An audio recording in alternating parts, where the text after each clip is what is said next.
جو سورہ اخلاص میں اللہ نے فرمایا قل هو اللہ احد، محبوب آپ فرماتے وہ اللہ ہے، ایک ہے، اللہ الصمد، وہ بے نیاز ہے، اللہ بے نیاز ہے، لم یلد ولم یولد، اس سے کوئی پیدا نہیں ہوا اور نہ وہ کسی سے پیدا ہوا۔ ان معاملات کے بعد آؤ میرے عزیزو اس رب ذوالجلال کی کچھ صفات کی طرف میں آتا ہوں۔ رب ذوالجلال رحمان بھی ہے، رحیم بھی ہے، کریم بھی ہے، غفار و ستار و قہار و جبار بھی ہے۔ اس کی 99 صفات پر اگر ہم ذکر کرتے چلیں، روز ایک صفت پر ذکر ہو جائے گا، راتیں تمام ہو جائیں گی۔ قرآن نے خود کہا ہے دنیا کے سارے درخت قلم بن جائیں اور سمندر سیاہی بن جائیں اور اللہ کی تعریف و توصیف لکھنا چاہیں، سمندروں کی سیاہی سوکھ جائے گی، یہ درختوں کے قلم بنے ٹوٹ جائیں گے، ما نفدت کلمات اللہ، اللہ کے کلمات کو پھر بھی مکمل نہیں کیا جا سکے گا۔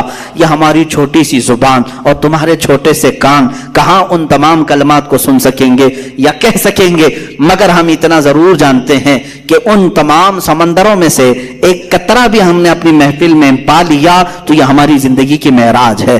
اللہ رحمان ہے، یقیناً ہم نے اس کو بسم اللہ میں بھی پڑھا، سورہ فاتحہ میں بھی پڑھا، بلکہ ہم اپنے بچوں کو بھی یہی کہتے ہیں، ماں باپ کو بھی یہی کہتے ہیں۔ اب اس کے رحمان کی صفات دیکھنا ہے کیسے۔ رحمان کسے کہتے ہیں؟ رحم کرنے والا، رحم کرنے والا، نرمی کا معاملہ کرنے والا لوگوں کے ساتھ، بلکہ اپنی ساری مخلوقات کے ساتھ نرمی کا معاملہ کرنے والا۔ میں دو ہی صفات پر آج گفتگو ختم کر دوں گا، اس کے رحمان ہونے کی اور اس کے قہار ہونے کی۔ دونوں کے درمیان ہمیں یہ زندگی چلانی ہوگی۔ اللہ رحمان ہے، اس کی جو زندگی یہاں ہمیں دیکھنے کے مظاہر ہیں وہ کیا ہے؟ ماں تم سے جتنی محبت کرتی ہے، کیسے تم رو تو گود میں اٹھا لیتی ہے، تمہارے بہت ساری چیزیں اپنے ہاتھوں سے بنا کر کے کھلاتی ہے۔ آخر وہ بھی انسان ہے، تم بھی انسان ہو۔ ماں تمہیں اٹھا کر کے اتنا جو پیار کرتی ہے، باپ تمہیں لے کر کے چلتا ہے، تمہارے لیے جوجھتا ہے، محنت کرتا ہے، آخر وہ کیوں مشقتیں اٹھاتا ہے، خون پسینے کی کمائی ایک کر کے لا کر اپنے بچے کو کھلاتا ہے۔ اب سنیں حدیث پاک میں ماں اور باپ کے دلوں میں یہ بچے کی جو محبت ڈالتی جاتی ہے، یہ اللہ کے رحمان صفت کا کچھ حصہ ہوتا ہے۔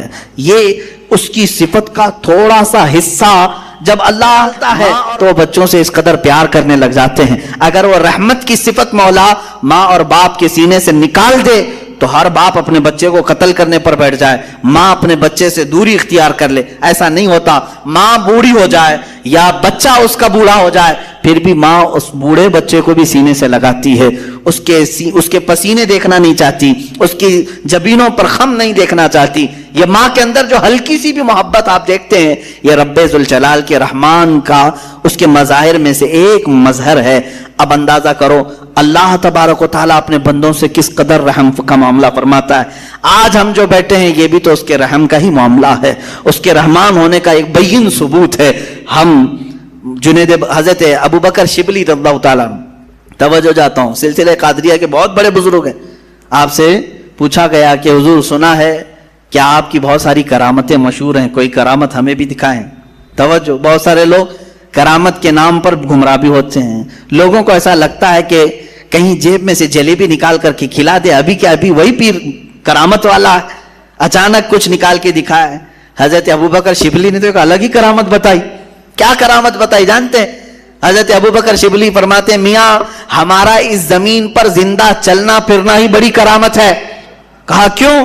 کہا ہم اتنے گنہگار ہیں کہ زمین پھٹ جائے اور ہم دھس جائے، پھر بھی زمین نہ پھٹتی ہے نہ ہم دھستے ہیں۔ یہ اللہ تعالیٰ نے کرامت ہی تو دیا ہے، یہ کرامت تو اللہ نے سب کو دیا ہے۔ یہ رحم کا معاملہ اللہ نے سب کے ساتھ کیا ہے، آپ کے ساتھ بھی، بلکہ ان کے ساتھ بھی کیا جو اسے مانتے بھی نہیں ہیں، جو اسے گالیاں دیتے ہیں، ان کے ساتھ بھی رحم کا معاملہ کیا۔ سیدنا ابراہیم علیہ الصلوۃ والتسلیم کے ساتھ ایک معاملہ پیش آیا، آپ بغیر مہمان کے کبھی کھانا نہیں کھاتے تھے، 2 دن بھی اگر کوئی مہمان نہیں آتا تو آپ کھاتے نہیں۔ ابراہیم علیہ السلام 2 دن تک بھوکے رہے، تیسرے دن ایک مہمان ملا، اسے لے کر کے آ کے دسترخوان پر بٹھا دیا، کہا کہ آپ ہمارے گھر کے مہمان ہیں، اب کھانا بنایا گیا، اچھا دسترخوان پر، کہا چلو بسم اللہ کرو کھاؤ۔ وہ دہریا تھا، ملید تھا، کہا کون سا اللہ، میں اللہ کو نہیں مانتا۔ اتنا کہا ابراہیم علیہ السلام کو جلا لایا، آپ نے دسترخوان کھینچ لیا، کہا اٹھو گھر سے، نکلو باہر جاؤ۔ دسترخوان پر بیٹھا ہوا تھا، اس کو اٹھا دیا۔ یہ تو شان ہے انبیاء کی، اللہ کے دشمنوں سے دسترخوان شیئر نہیں کرتے۔ کہا نہیں یا رسول اللہ صلی اللہ علیہ وسلم، وہ تو روزہ تھی، روزہ رکھی تھی، کہا ان کو بلایا جائے۔ دونوں آئی تو وہ سوکھا چہرہ، نڈھال جسم، لیکن حضور پاک صلی اللہ تعالی علیہ وسلم نے ایک برتن منگوایا اور ان کے سامنے کیا، کہا اس برتن میں اپنے حلق میں انگلی ڈالو اور قے کرو۔ ایک وہ روزہ رکھنے والا جس کا پیٹ سوکھ چکا ہے، الٹی کیا ہے، جو صبح سے شام تک کچھ کھایا ہی نہ ہو تو الٹی کیا کرے گا؟ لیکن نبی پاک صلی اللہ علیہ وسلم نے جب فرمایا تو ان لڑکیوں نے اپنے حلق میں انگلی ڈالی اور جیسے ہی قے کرنا شروع کیا الٹی، تو گوشت کے کچے ٹکڑے باہر آنے لگے، تازے تازے ٹکڑے اس برتن میں بھر گئے۔ تو ان لڑکیوں نے دیکھ کر کے واویلا مچایا کہ ہم نے تو گوشت کھایا بھی نہیں تھا، یہ آیا کہاں سے؟ حضور پاک صلی اللہ تعالی علیہ وسلم نے فرمایا کیا فلاں جگہ پر بیٹھ کر تم مومنہ عورتوں کی غیبت نہیں کر رہی تھی، ان کی برائیاں نہیں کر رہی تھی؟ اور اللہ تعالیٰ نے قرآن پاک میں فرمایا ایعب احدکم ان یأکل لحم اخیہ میتا، جو اپنے بھائی کی غیبت کرتا ہے کیا وہ اس بات کو پسند کرتا ہے کہ اپنے مرے ہوئے بھائی کا گوشت کھائے؟ یہ عام سی بلا ہو گئی ہے جس کو ہم ہلکے میں لیتے ہیں، عام سی بلا ہے، خاص طور پر عورتوں میں بھی۔ محفلیں سجتی ہیں باضابطہ، اگر ان کا تھوڑا سا خالی وقت مل گیا تو اس خالی وقت کو وہ ساری غیبتوں کے نظر کر دیتی ہیں، فلاں بغل کے عورتوں کا کیا حال ہے، فلاں رشتہ دار عورتوں کا کیا حال ہے، ساس کا کیا حال ہے، بہو کا کیا حال ہے، نند کا کیا حال ہے۔ یہ تمام چیزوں کی غیبتوں کے درمیان ان کی پوری محفلیں ختم ہو جاتی ہیں۔ اسی لیے فرمایا گیا کہ اس زبان کو روکنے کے لیے اللہ تبارک و تعالیٰ نے تم پر روزے فرض کیے تاکہ تقوی حاصل کرو، اور تقوی حاصل کرنے کے لیے سب سے بڑی رکاوٹ ہے یہ زبان۔ سیدنا ابو بکر صدیق رضی اللہ تعالیٰ پورے دن بھر ان سے کوئی دو جملے سن لیتا تو بڑی بات ہوتی، اور آپ اپنے منہ کے اندر کبھی کبھی کنکریاں رکھ لیتے تھے، کوئی کچھ پوچھتا تو منہ کی طرف اشارہ فرماتے کہ منہ میں کچھ ہے، تو بات زیادہ نہ کرنے کے لیے آپ، حالانکہ کون سی غلط بات کرنے والے تھے، وہ رسول اللہ صلی اللہ تعالی علیہ وسلم کے جانشین ہیں، اس کے باوجود اپنی زبان کو بچانے کے لیے پورا دن اپنے منہ کو بند رکھتے۔ اور حکیموں نے یہی فرمایا جو خاموش رہتا ہے اس کی عزت بڑھا دی جاتی، من سکت نجا، جو خاموش رہا وہ نجات پا گیا۔ اور اکثر ایسا ہوتا بھی ہے کہ میرے آقا صلی اللہ تعالی علیہ وسلم نے زبان کو پکڑ کر کے بھی فرمایا تھا من یضمن بین لحییہ ومن وبین صدغیہ، من یضمن بین لحییہ وبین صدغیہ اضمن لہ الجنہ۔ حضور فرماتے ہیں دو رانوں کے بیچ میں جو تمہارا حصہ ہے شرمگاہ، اور دو جبڑوں کے بیچ میں جو تمہاری یہ زبان ہے، یہ دو چیزوں کی حفاظت کی ذمہ داری لے لو، حضور فرماتے ہیں میں تمہارے جنت میں جانے کی ضمانت دیتا ہوں۔ دو چیزوں کی حفاظت، اور یہ دو چیزوں کو آپ سوچیں کمپیریزن کس سے ہے؟ شرمگاہ، آدمی کی شرمگاہ جو جس سے آدمی بہت بڑے بھیانک گناہ کر سکتا ہے، زنا کا تک ارتکاب شرمگاہ سے ہوتا ہے، اور اس کے ساتھ جس دوسرے پارٹ کو جوڑا گیا وہ زبان ہے، یعنی جتنی خطرناک گناہ شرمگاہ سے ہوتے ہیں اسی انداز سے گناہ تمہاری زبان سے بھی ہوتے ہیں۔ ایک بات میں آپ کو بتاؤں، شرمگاہ زنا کر سکتی ہے، غلط کاریاں کر سکتی ہیں، لیکن شرمگاہ کفر نہیں کرتی، کفر جو ہے زبان کرتی، کفر جو ہے وہ زبان کرتی ہے، شرک زبان کرتی ہے، شرمگاہ نہیں کرتی۔ اسی لیے بعض علماء نے کہا کہ شرمگاہ سے بھی زیادہ ذلت والی کبھی کبھار پارٹ یا کوئی عضو بنتا ہے تو وہ زبان بن جاتی، اللہ کا انکار کرنے والی زبان، رسول اللہ صلی اللہ تعالی علیہ وسلم کی تمام نشانیاں دیکھ کر کے زبان سے ان کے خلاف بولنے والی زبان، اسلام کے خلاف بھونکنے والی زبان، یہ وہ زبان ہے جو شرمگاہ سے بھی زیادہ خطرناک ہے۔ اور آپ کے جسم کے اندر، آپ کے منہ کے اندر جو زبان ہے، آپ خود اس کو فیصلہ کریں کہ کس حد تک صحیح ہے اور کس حد تک گری ہوئی ہے۔ عرب میں ایک بات کہی جاتی ہے جراحت السنان لها التیام ولا یلتام ما جرح اللسان، تلوار سے دیا ہوا زخم سوکھ سکتا ہے، زبان سے دیا ہوا زخم کبھی نہیں سوکھتا۔ جس کو زبان سے آپ نے کبھی طعن و تشنیع کیا، گالی دیا ہے، اس کے دل کو چھلنی کیا ہے، وہ برسوں تک اس کا زخم دل کے اندر رہے گا، وہ مندمل نہیں ہوتا۔ چاقو سے کاٹا ہوا زخم تھوڑے دنوں کے بعد صحیح ہو جاتا ہے۔ اسی لیے کہا گیا کہ زبان کی اپنی حفاظت کرو۔ روزہ اس کے لیے سب سے بہترین ریہرسل تھا، روزے میں اسی لیے ہماری زبان کو روکا گیا۔ اب دو چیزوں کی طرف میں آپ کو اشارہ کرتا ہوں. اس زبان کی دو شہوت ہے. شہوت کیا ہے؟ برائیوں کی خواہش. اس کی دو شہوتیں. ایک کھانے پینے کی شہوت زبان کے اندر ہے، یعنی اس کو جو چٹکارے لگے ہیں نا، جو لذتیں لگی ہیں، اس سے کم پر یہ راضی نہیں ہوتی. جو تم نے لذیذ چیزوں کی اس کو عادت ڈالی، اس سے کم پر یہ راضی نہیں ہوتی. یہی تو بات ہے کہ بچے آج گھر میں کچھ سبزی بنا دو، دیکھو پھر کیسے بوال کرتے ہیں. یہ کیا ہے؟ کھانا ہے؟ کوئی نکل گئے.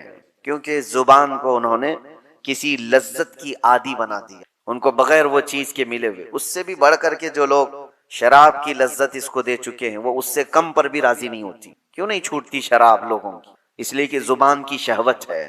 اور یہ زبان کی شہوت پر جب بندہ کنٹرول نہیں کرتا تو وقت ایسا آ جاتا ہے کہ پھر وہ حرام بھی نہیں دیکھتی، حلال بھی نہیں دیکھتی. یہی تو بات ہے.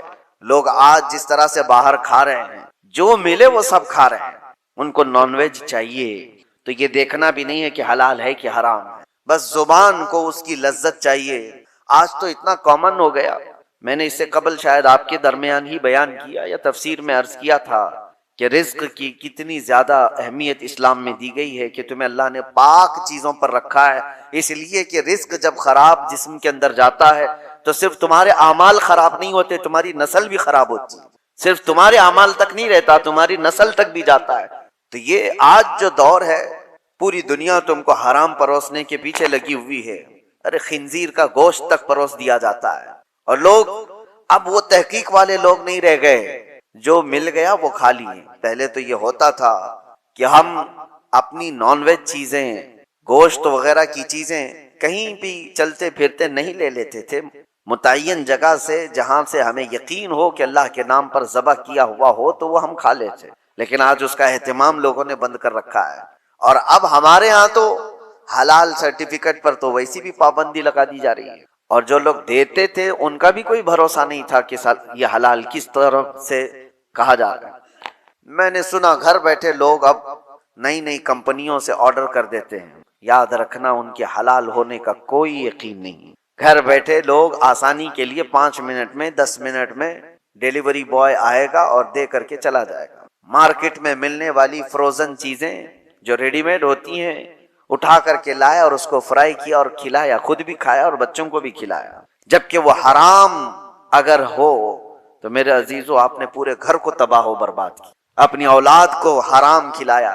آپ کمانے میں تو بہت حرام حلال دیکھ کر کے کما رہے تھے کہ کسی کو جھوٹ بول کر نہیں کماؤں، دھوکہ دے کر نہ کماؤں، کوئی حرام روزی گھر پہ آنے نہ دوں. تمہارے پاس حلال پیسے تھے لیکن حلال پیسوں سے خریدا حرام روزی. تو یہ کہاں آ کر کے گر گئے؟ یہ سب کی سب چیزیں ہیں، یہ زبان کی لذتیں ہیں جو بندے کو یہ سب کرا دیتی. کھانے کی ایسی لت پڑی ہوئی ہے، نوجوان ڈھونڈتے رہے کہیں نہ کہیں یہ پیزے برگر مل جائیں، اور جہاں ملا کھا لیا، کیونکہ اس کی لذت اس کو زبان کو ملی. اس سے کم میں نہیں ہو سکتا.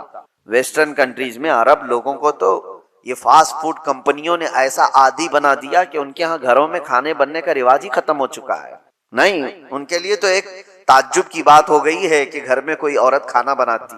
وہاں تو سب کچھ باہر کے دنیا پر ڈیپینڈ ہے. یہ اور بات ہے کہ کمپنیاں ہیلتھ کے سلسلے میں تو دیکھتی ہیں، حکومتیں ہیلتھ کے بارے میں تو دیکھتی ہیں، لیکن حلال ہے کہ حرام ہے اس پر کوئی سیریسنس نہیں ہے.